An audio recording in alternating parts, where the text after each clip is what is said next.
injection. Et on va essayer de faciliter sa flexion de hanche en luttant contre l'éco-contraction de son grand fessier. Donc on est à l'époque à 6 mois. Voilà, à bout de ces 3 injections, on a travaillé sur le relevé du pied, on a travaillé sur la flexion de hanche. Là voilà maintenant, on est donc à 7, 8, 9 mois après le début de la prise en charge. Elle a tout à coup développé sa longueur de pas. Elle commence à ressembler à celle qu'elle sera dans un an. C'est-à-dire qu'on a quelqu'un... Alors oui, voilà, j'attendais une question comme ça, bravo. Effectivement, parce que si j'avais à reprendre cette patiente aujourd'hui, j'injecterais son droit antérieur et son quadriceps. À l'époque, on apprend chaque année, on apprend toujours un petit peu plus. À l'époque, on est en 2005, je ne savais pas d'abord s'il était licite d'injecter du droit antérieur. On avait tous peur d'un fléchissement sous le poids du patient, on ne savait pas trop. On a publié depuis son droit antérieur, nous-mêmes et puis d'autres, et on sait qu'on peut de façon tout à fait sûre, affaiblir le quadriceps entier d'un patient sans risquer que le patient croule sous son propre poids. Alors on peut effectivement faire un bloc de l'axillo pour tester, mais maintenant, de façon entre guillemets aveugle, on injecte de la toxine dans tout le quadriceps, ça se passe très bien, et on a très rarement un souci, et par contre on a très souvent une vraie amélioration de la marche. À l'occurrence, je n'avais pas testé ça, j'avais pas traité le droit antérieur, j'avais traité le grand fessier. Mais à mon avis, par un effet, là encore hétéronyme, on avait une petite réduction de la spasticité du quadriceps en traitant le grand fessier. De toute façon, elle était mieux, puisque là on est en décembre, on a commencé en mars, on est donc à 9 mois, elle est maintenant à 80% plus rapide que lorsqu'on a commencé, on est à 10 ans et demi de son accident, et on continue le travail. C'est le pas postérieur, c'est tout le pas, c'est pas que le pas postérieur, c'est tout l'ensemble du pas. Là voilà, un an plus tard, elle a continué son travail de flexion active de hanche et de dorsiflexion, comme je vous montrais hier. Et elle commence à venir à l'hôpital sans son fauteuil roulant. Elle venait en fauteuil roulant parce que cette personne ne déambulait pas dans le quotidien, dans la rue. Elle était à 0,34 mètres secondes, elle est très en dessous du seuil. Donc là voilà, avec ses grands pas en mai 2006, on a continué le travail. Et je vous termine son histoire. Là voilà en mars 2007, donc exactement à 2 ans de prise en charge, on a fait en fait une série de 8 injections sur les 2 années. Et elle marche, ma foi, à la mini-parésie. Hein. Il est hors de question de dire qu'elle marche normalement. Mais elle a des grands pas, elle a une vitesse qui est considérablement améliorée. Elle fait du shopping dans les rues avec son mari. Elle est à 168% d'amélioration de la vitesse sur 2 ans. On est maintenant à 12 ans de son AVC au lieu de 10. Le profil, là, la vue de gauche, c'était une vue bien après le début, mais la vue de droite, c'est la vue à la fin. Vous voyez la longueur de pas qu'elle a acquise. Une meilleure dorsiflexion passive. Vous voyez cette dorsiflexion passive ici, là. Bon, c'est magnifique. On est à 100, 110 degrés de flexion passive. Elle avait beaucoup moins au départ. J'aurais du mal parce que cette vue qui est à gauche n'est pas la toute première. Mais je peux vous dire qu'on n'était pas à cet angle-là, évidemment. Et ça, c'est après la deuxième injection.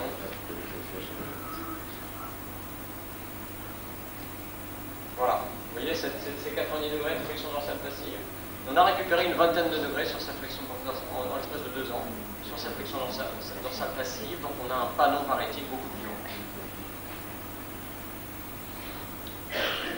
Voilà, et donc son évolution des vitesses sur 2 ans, ça a été celle-là. Et vous voyez qu'en fait, à l'époque, on avait vraiment l'impression que les injections, c'est quelque chose de vraiment très bien. Parce qu'à chaque fois qu'elle avait une injection, elle était beaucoup mieux la fois d'après. Je pense qu'il y a là un petit effet placebo. Moi, je crois à l'injection, j'en fais toujours. Hein. Et je pense qu'on a aussi, avec l'injection, une conviction du patient. Les gars, vous allez être mieux. Elle revenait, elle était beaucoup mieux, puis à nouveau moins bien, puis à nouveau mieux, puis dans l'ensemble, elle s'améliorait. Alors, je vais juste vous montrer son cas, parce que c'est une histoire sur 2 ans. Je reviens sur le diaporama précédent, excusez-moi.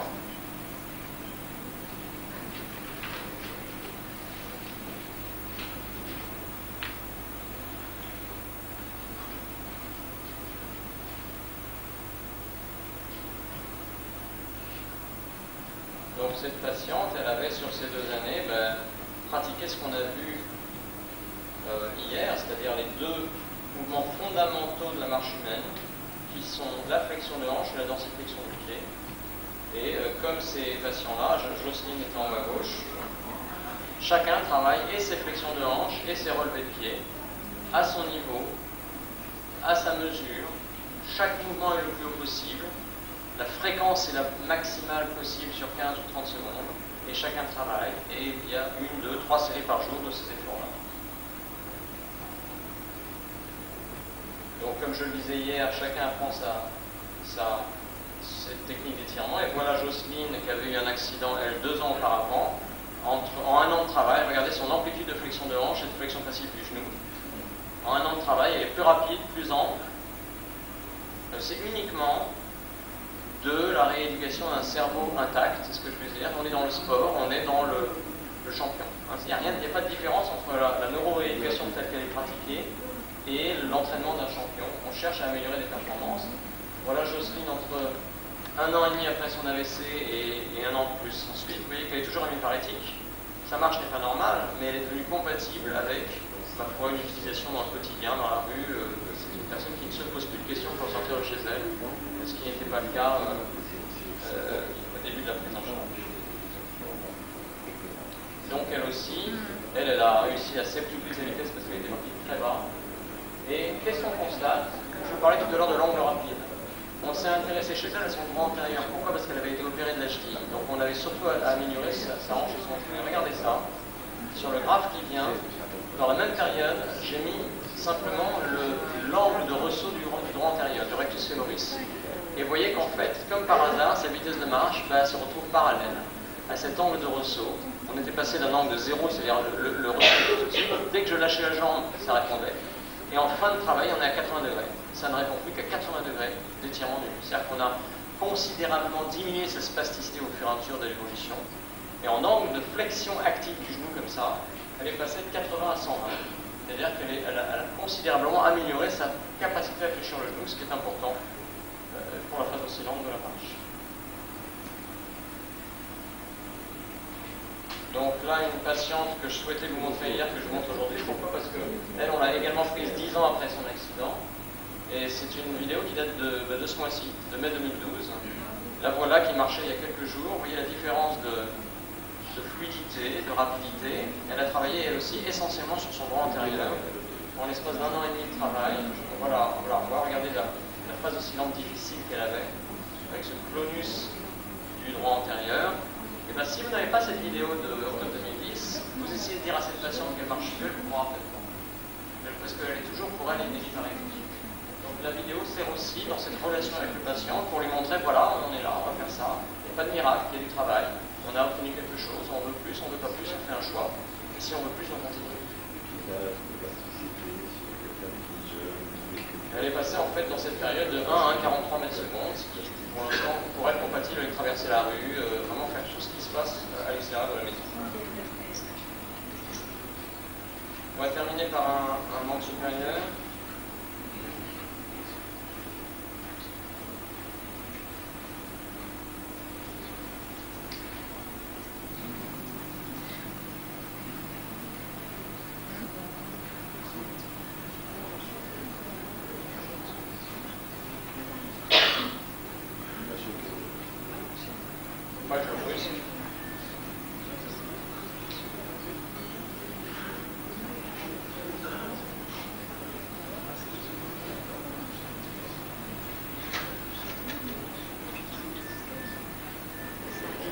Donc,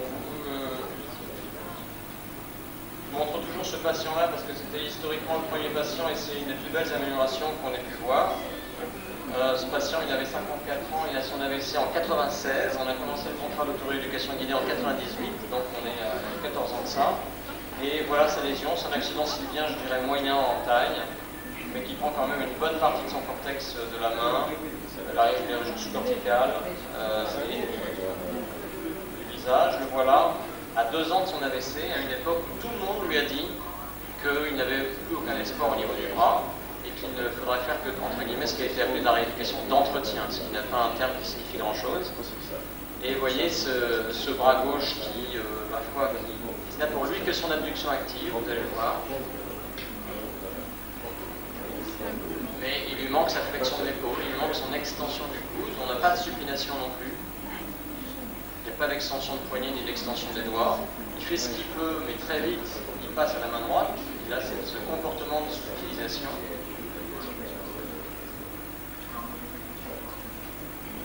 Vous voyez, c'était effort d'atteinte de la cible, il a un début d'abduction, mais ce n'est pas une véritable flexion d'épaule. Il a ce comportement de porter sa main gauche. Et on va très vite constater que ce comportement il est répété, il est stéréotypé, il a pris l'habitude, regardez ça, hop, ni vu ni connu. Donc on va lui dire non, non, non, c'est pas ça. Il s'agit ici de récupérer le bras gauche. Donc on travaille sur ce mouvement unique de flexion de l'épaule, et on voit qu'il n'est pas là, l'extension du cou n'y est pas, la supination n'y est pas, et vous avez compris le principe. Donc son bras est inutilisé, inutilisable, et comme je dis souvent, depuis son concierge, en passant par l'aide-soignant jusqu'au professeur, tout le monde lui a dit que son bras, à 2 ans de l'AVC, était évidemment perdu, et qu'il valait mieux travailler à sa latéralisation à droite. Et il a fait son travail. Et la personne que je lui montre lui, puis elle, puis on arrêtera après ça.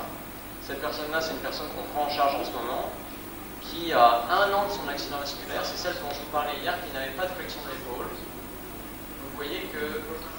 Et ça, c'est déjà quelques mois de travail. En fait, elle avait une flexion d'épaule négative quand on l'a prise en charge. Elle avait une co-contraction des extenseurs de l'épaule supérieure à la flexion, et elle avait un mouvement négatif.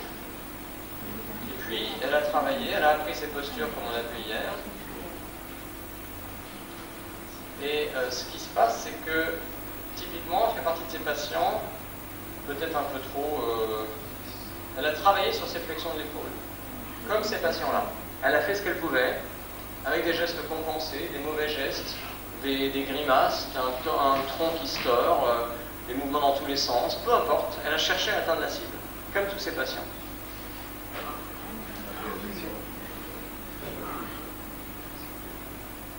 Elle a travaillé sur tous les autres gestes importants. Voilà la flexion d'épaule coup de fléchis dont je vous parlais hier. Il s'agit de diminuer les co-contractions du long chef du triceps. Donc on entraîne la flexion d'épaule en coude absolument fléchi pour, pendant l'effort aigu, recruter la co-contraction du long chef. En fait, en chronique, on va la diminuer. C'est toute cette distinction aigu-chronique qu'on oublie toujours. Quand vous donnez un médicament, vous avez l'impression qu'en aigu ça marche bien, mais en chronique c'est très délétère. Quand vous avez un exercice, vous avez l'impression qu'en aigu c'est terrible, c'est mauvais, mais en fait en chronique ça va faire beaucoup de bien. Toute cette distinction aigu-chronique dont il faut se souvenir quand on soigne des patients qui ont une pathologie justement chronique, c'est pour le chronique qu'on travaille, c'est pas pour l'aigu. Donc la diminution d'un Ashworth en 1 heure d'un point, ça n'a aucun sens pour le patient. Voilà donc des travaux d'abduction. Chacun travaille à sa mesure. Chacun fait ce qu'il peut. Les travaux de rotation externe. Je rappelle que la rotation externe de l'épaule, on l'utilise à chaque geste du quotidien, sans le savoir, mais il faut absolument récupérer une rotation externe correcte pour un certain nombre de gestes de prise d'objet sur la table. On a toujours un degré de rotation externe nécessaire dans le geste. Donc on se met à un angle précis du mur. Monica en haut à gauche, elle est à 0 degré du mur, les autres sont mieux. Et on travaille sur les rotations externes répétées contre la co-contraction des rotateurs internes. Pareil évidemment pour les extensions de coude. Chacun à sa mesure.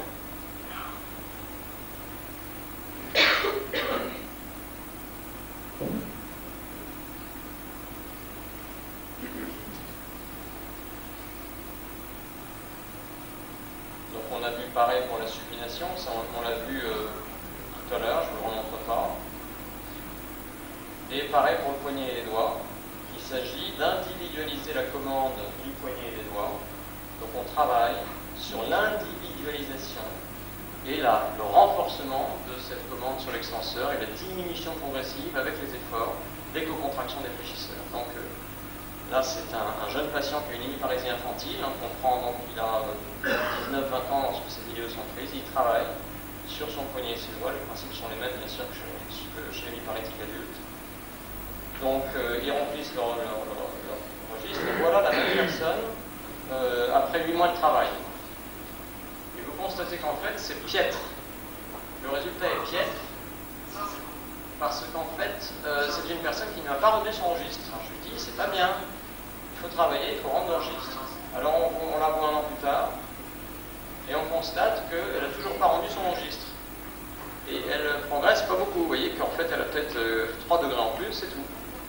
Et puis, à ce moment-là, il y a vraiment le contrat qui se met en jeu. Je lui dis, c'est très simple. Si c'est comme ça, vous faites le choix de ne pas travailler, c'est un choix très respectable. Et si vous voulez travailler, moi, je ne vous vois plus ici. Donc, si vous voulez qu'on se voit, vous me rangez un registre. Elle a commencé à me rendre un registre. Et là, voilà, 9 mois plus tard, à 1 an et demi du début, elle commence à récupérer une abduction. Elle commence un peu de flexion et une abduction. commence à voir qu'il se passe quelque chose, donc elle continue, elle intensifie son travail, et elle commence là vraiment à récupérer une flexion de l'épaule, qui est encore loin d'être un mouvement parfait. On voit qu'il y a quelque chose, ce n'est pas que de la lancée du bras, c'est une vraie contraction des fléchisseurs. Et la voilà donc l'année dernière, en avril. Alors on est loin chez elle d'avoir un bras très bon, mais on a un bras qui est sur le chemin. Elle est quelque part sur le chemin d'une récupération fonctionnelle. Voilà l'hémiparétique infantile qu'on a vu tout à l'heure, qui avait un poignet fixé à 90 degrés, qui avait une épaule faible, beaucoup de contraction des extenseurs. Le voilà alors un travail intermittent, parce qu'il n'a pas toujours travaillé, mais il est quand même bien plus rapide et bien plus capable de commencer à utiliser son bras qu'au départ. En fonctionnel, qu'est-ce que ça donne? Je pourrais montrer tous les mouvements un par un, mais je vous les passe. En fonctionnel, ça commence à donner quelqu'un, on va dire quoi? On va dire qu'il voit le bout du tunnel, c'est-à-dire qu'il va peut-être se passer quelque chose pour sa capacité à utiliser la main. On n'y est pas encore, hein, je vous rassure, on est là en 2011, on n'est pas encore capable d'utiliser la main de façon utile, pratique, mais elle sent que ça va commencer à être possible. Elle sent qu'on est sur le chemin d'une utilisation possible, alors que évidemment c'était hors de question à un an et demi de la prise en charge. Alors à 3 ans ça commence à l'être. Et c'est pareil pour un certain nombre d'activités de l'échelle. Vous voyez son gobelet qu'elle était incapable d'imaginer prendre en 2009, alors qu'elle était à 1 an et demi du début de la prise en charge. À 3 ans, elle est capable de commencer à voir comment saisir un objet fin. Elle n'est pas capable de prendre des gobelets par le côté, mais elle l'a pris un petit peu. Donc elle est sur le chemin vers une aptitude fonctionnelle un peu mieux récupérée. Et quand on ne se pose pas de questions et quand on fonce dès le départ, voilà ce qu'on obtient. C'est un homme qui n'était pas conscient de sa progression et qui, à 3 ans et demi, je lui raconte toujours la même histoire, m'a dit « j'arrête tout parce que je ne progresse pas ». Et en fait, il a fallu à l'époque que je recherche la vidéo de 98 et je lui ai montré, et j'ai vu cette vidéo que je vous ai montrée tout à l'heure. Il a tout. Il a sa flexion d'épaule, il a une rotation externe, une extension du coude, il a une supination relative, il a une extension de poignet, il a une extension individualisée des doigts. Il a tous les gestes récupérés, et tout ça s'est passé insidieusement, dans la chronicité, dans le temps, sans que lui s'en aperçoive jamais, sans que même moi je m'en aperçoive. On est en 2002, là, on est à 4 ans. On est à 4 ans de travail. C'est monsieur, c'est la même personne avec la même chemise. Donc, mais il l'avait entre-temps, mais il a, si vous voulez, analytiquement, peu à peu récupéré chaque petit mouvement, et globalement, ça fait un bras qui peut commencer à être commenté. Et son extension de l'index.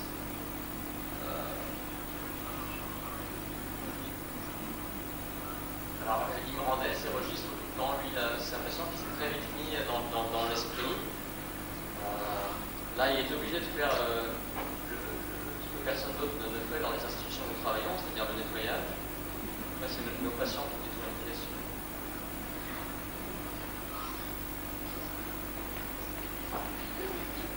Donc, ce patient-là, je le montre toujours parce que d'abord, c'est le début de l'histoire de ces contrats. On a commencé à l'époque, hein, c'est l'époque des années 80, la fin des années 90.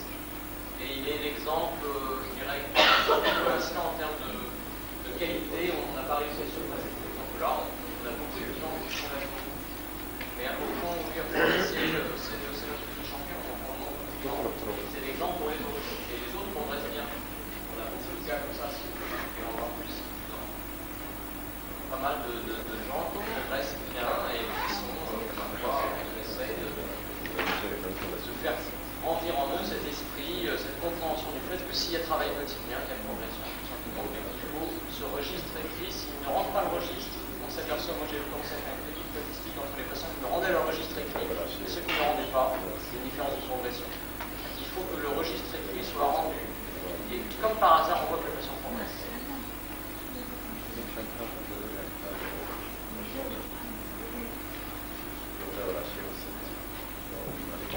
On a fait une seule fois chez un patient la dossier au niveau du quadriceps pour la violation du cérébrador au niveau du genou à la négociation.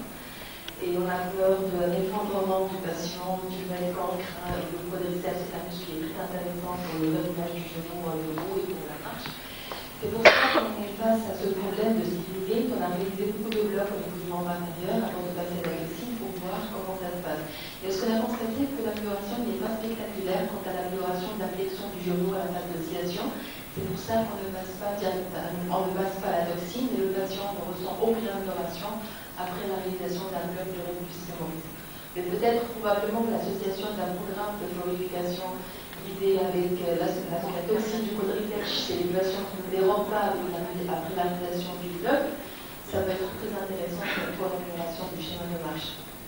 Et puis une question, je n'ai pas entendu, donc je ne sais pas, peut-être que c'est répété, mais je n'ai pas entendu le mot dans la prise en charge.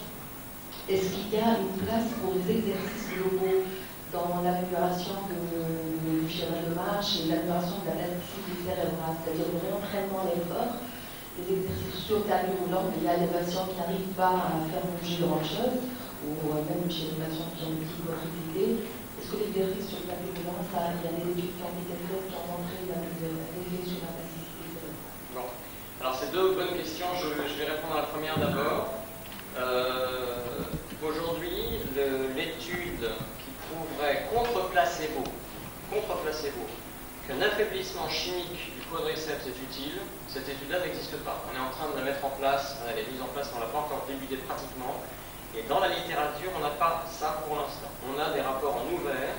Et je veux juste vous montrer cette... je la cherche, j'ai une vidéo très particulière où je peux répondre à votre question. Ce qu'on sait en ouvert. Ah, je ne l'ai pas sur ce diapo, je suis désolé, je suis en train de chercher pendant que je parle.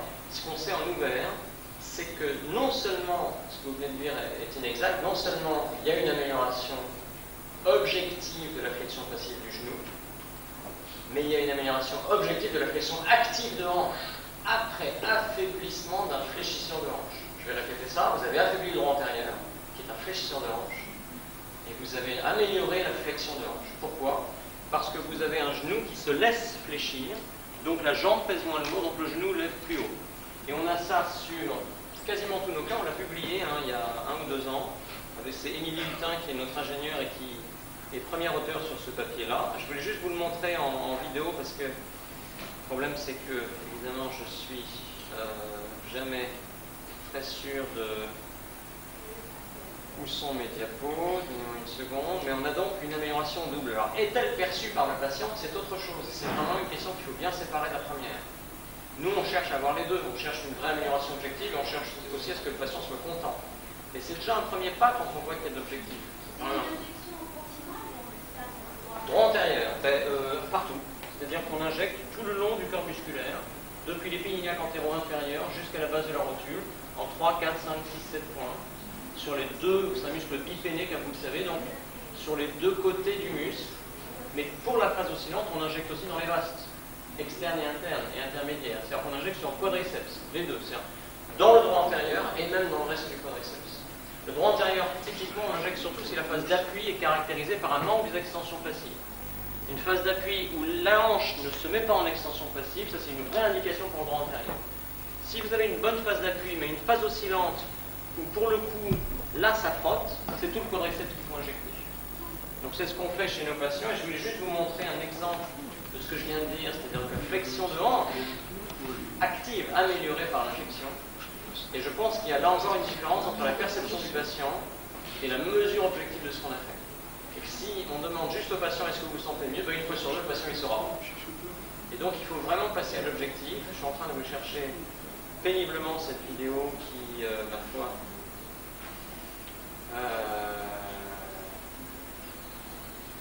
j'ai perdu mes...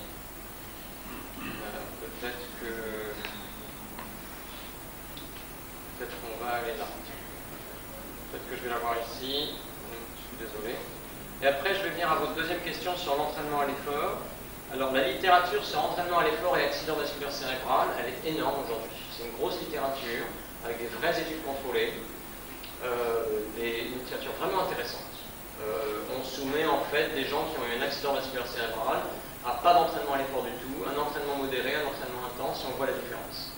Et on a une différence sur la marche, la performance de marche sur 6 minutes, l'utilisation dans le quotidien. Et il est établi aujourd'hui que proposer à nos patients un entraînement à l'effort, par exemple 3 fois une demi-heure de vélo un petit peu intense toutes les semaines, c'est dispositif excellent. Nous, on n'a pas encore réussi à le mettre en place dans notre équipe, dans notre centre. Ça veut pas dire qu'il ne faut pas le faire. Je pense que c'est une très bonne chose. Je pense tout de même que c'est moins spécifique et moins utile que ce qu'on fait. Mais c'est très important de l'ajouter. Nous, la preuve, c'est que nous, on va essayer de le faire. On est en train de l'organiser avec nos collègues de rééducation cardiaque pour que nos patients hémipharétiques aient également un programme de rentraînement cardiovasculaire. Voilà. Mais non, il n'y a aucun doute, c'est positif, c'est établi aujourd'hui. Simplement, il faut le mettre en place. C'est pas si facile en pratique. Il faut les vélos, il faut des gens pour surveiller. Ce sont des patients vasculaires. Il y a toujours des risques de pathologie cardiovasculaire pendant l'entraînement. Il y a toute une petite surveillance, il y a un équipement. Ça se fait pas en claquant des doigts. Donc nous, on a du mal, mais on est en train de le mettre en place. Ça va se faire. Mais par contre, la littérature est formelle et moi, je la crois tout à fait. Je pense qu'il y a une vraie place pour l'entraînement à l'effort dans les chaînes hyperactives. Je suis en train de vous chercher mon bras antérieur, excusez-moi, ça va venir. Tout à l'heure, vous avez parlé le varus et le solaire qui est responsable du varus. Le solaire. Oui, et oui, le varus, c'est la phase d'oscillation, c'est la jambe antérieure, la faiblesse latéraux. La phase d'appui, c'est le jambe postérieure. C'est pas si simple, c'est pas si simple. Le varus, dans quelle que soit la phase, c'est d'abord le solaire. Quelle que soit la phase. Alors je m'explique. En phase oscillante, c'est certain. En phase oscillante, vous avez un jambier antérieur qui cherche à lever le pied. Vous avez un jambier antérieur qui lutte contre un solaire qui est trop présent, solaire et ou jumeau, là je mets les deux ensemble. Et s'il lutte, comme je le disais tout à l'heure, le peu de force qu'il exerce va être dérivé vers l'inversion. Et donc, avant même de penser encore au jambier postérieur, vous avez un intérêt à allonger le solaire et le jumeau et éventuellement à les injecter. Et aussi à renforcer nos mouvements alternatifs. En phase d'appui, un varus en phase d'appui, effectivement, alors je reconnais que le jambier postérieur est forcément impliqué, mais un varus en phase d'appui peut être parfois une suite du varus de la phase oscillante, qui ne se remet pas en place parce que en fait, les contractions musculaires sont fixées, il y a une thixotropie. Donc oui, le jambier postérieur, je suis le premier à être convaincu qu'il faut absolument affaiblir nos jambiers postérieurs. Mais je veux dire que si on oublie le solaire et les jumeaux, on ne traite pas le varus. Donc je crois qu'il faut vraiment, avant de... Bon, il faut aussi injecter le jambier postérieur, effectivement, pour un varus qui serait que en phase d'appui. Et très souvent, on a un varus dynamique en phase oscillante qui persiste en phase d'appui, on ne sait pas si c'est... Vous voyez.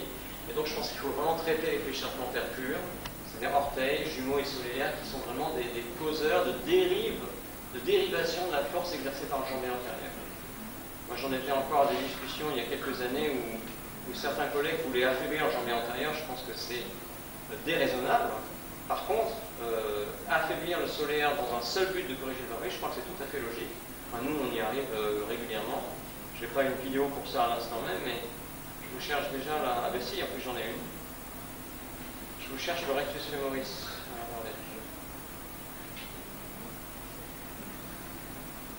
Voilà.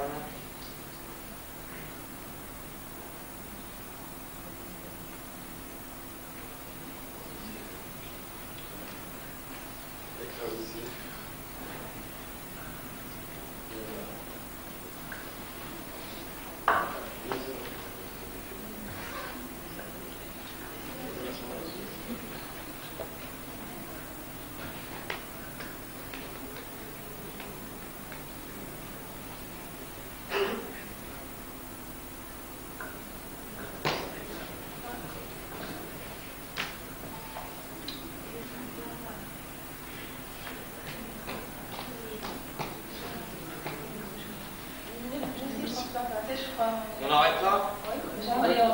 Parce que je cherchais un petit exemple, mais si je ne le trouve pas, effectivement, ça n'a aucun sens.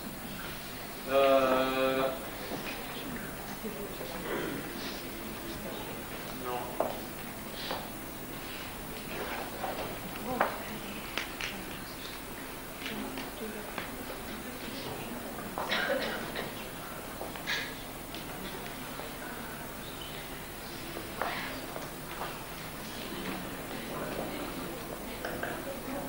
Ah. Ouais, attendez, je l'ai. Ça y est, excusez-moi. J'ai pris beaucoup de temps, c'était pour vous montrer, pour répondre à votre question.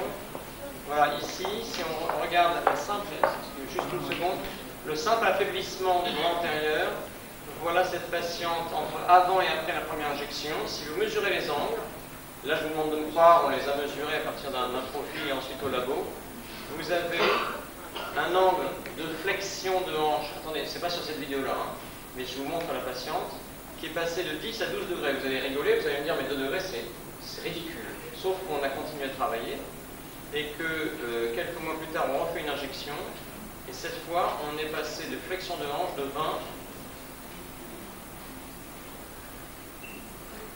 à 22 degrés. C'est-à-dire qu'à chaque fois, je ne vais pas ici vous dire qu'on fait des grandes améliorations de la flexion de hanche, mais on fait des améliorations de la flexion de hanche. Ça concourt à la future, au but ultime, qui est une bonne flexion de hanche au moment de la phase oscillante. Donc l'injection, l'affaiblissement du droit antérieur, à chaque fois, améliore d'un petit quantum et prouve que donc c'est positif. Alors, je ne parle pas de la flexion du genou, qui elle est clairement améliorée. La flexion passive du genou, elle est améliorée à de 5 à 10 degrés, ou même plus. Mais même la flexion active de hanche est améliorée. Ça, c'est la même chose avec une autre mesure. On passe de 13 à 17 degrés en flexion active de hanche maximale. Quelques mois plus tard, entre avant et après une injection, à chaque fois à gauche c'est avant, à droite c'est après, on a une flexion de hanche qui s'améliore de quelques degrés, en l'occurrence de 24 à 26.